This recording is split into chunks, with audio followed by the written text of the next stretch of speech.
Physiology of heart के बारे में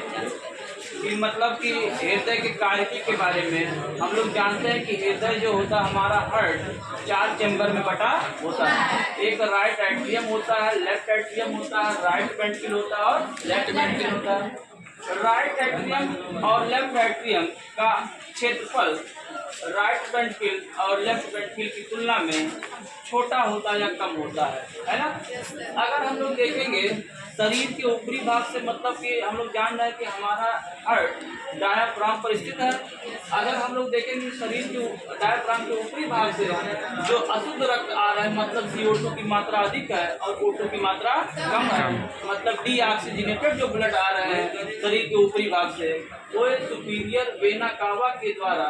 और जो शरीर के निचले भाग से मतलब डायफ्राम के निचले भाग से जो शुद्ध रक्त आ रहा है मतलब CO2 की मात्रा अधिक और O2 की मात्रा कम अर्थात डीऑक्सीजनेटेड जो रक्त आ रहा है वो इंफीरियर वेना कावा के द्वारा और ऊपर से सुपीरियर वेना कावा के द्वारा हार्ट के राइट एट्रियम में आकर ओपन होते हैं, खुलते हैं। बात समझ में आए? अगर हम लोग बात करेंगे राइट एट्रियम और लेफ्ट वेंट्रिकल के मध्य में बीच में एक वाल्व पाया जाता है जिसे ट्राइकस्पिड वाल्व के नाम से जाना जाता है। ट्राइकस्पिड वाल्व के बारे में बात करेंगे अगर ये जो राइट एट्रियम और लेफ्ट वेंट्रिकल के बीच पाया जाता है। जब यहाँ पर राइट एट्रियम में जब ब्लड का प्रेशर अधिक होता है तो ये ट्राइकस्पिड वाल्व खुल जाते हैं और रक्त जो होता है राइट एट्रियम से राइट वेंट्रिकल में आ जाते हैं। जैसे ही प्रेशर यहाँ से प्रेशर डिक्रीज हुआ, यहाँ प्रेशर इंक्रीज हुआ, तुरंत जैसे ही ये क्लोज होना चाहते हैं कौन ट्राइकस्पिड वाल्व जैसे क्लोज होगा तुरंत यहाँ पर जो लगा है ट्राइबिकुलिकार्नी ये जो मांसपेशियां लगी हैं, मांसपेशियां जो कहाँ से लगा है राइट वेंट्रिकल से जो लगा है, जैसे ही ट्राइकस्पिड वाल्व बंद होगा ट्राइबिकुलिकार्नी पर प्रेशर आएगा और खिंचाव होगा जिससे गर्ड जो होता है राइट वेंट्रिकल क्या होता है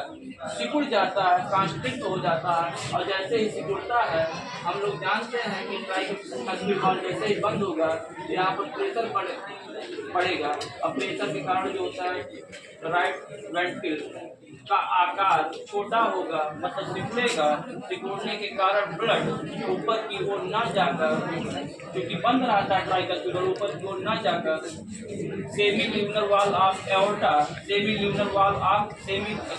वॉल ऑफ पल्मोनरी ट्रंक के द्वारा ये भी वॉल के रूप में कार्य करता है। Semi lunar wall of pulmonary trunk के द्वारा जैसे ये बंद होते हैं तुरंत ये सेमी ल्यूनर वॉल ऑफ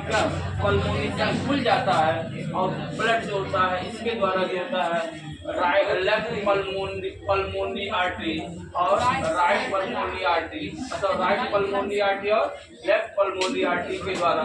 अपने अपने ओर स्थित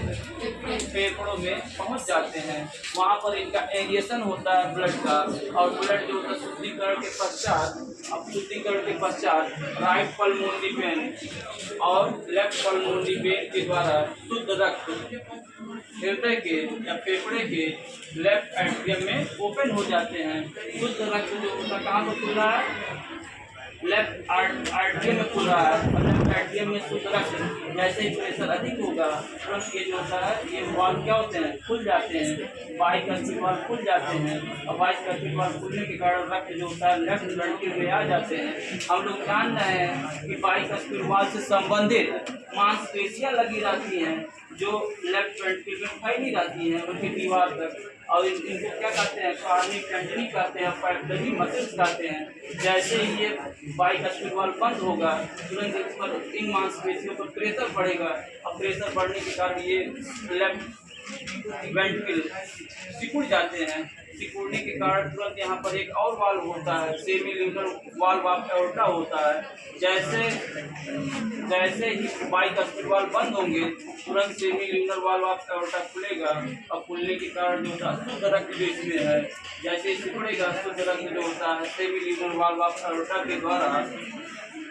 एसेंडिंग एओर्टा और डिसेंडिंग एओर्टा के द्वारा क्रमशः शरीर के ऊपरी भाग में और शरीर के निचले भाग में चले जाते हैं। और इसमें हम लोग जान रहे हैं कि O2 की मात्रा अधिक है और CO2 की मात्रा कम होती है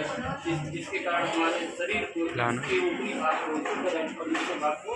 मिल जाते हैं। जो कि असेंडिंग एओर्टा और डिसेंडिंग एओर्टा के द्वारा होता है। एक पॉइंट और है, क्वेश्चन पूछा जाता है कि राइट एट्रियम और लेफ्ट वेंट्रिकल के मध्य कौन सा वाल्व पाया जाता है, बताएगा ट्राइकस्पिड वाल्व। और राइट और लेफ्ट एट्रियम और लेफ्ट वेंट्रिकल के बीच में कौन सा वाल्व पाया जाता है, जिसे बाइकस्पिड वाल्व कहते हैं। अगर हम बात कर रहे हैं कि राइट एट्रियम और लेफ्ट एट्रियम के मध्य जो दीवार है, उस दीवार को इंटर एट्रियल सेप्टम कहते हैं, जबकि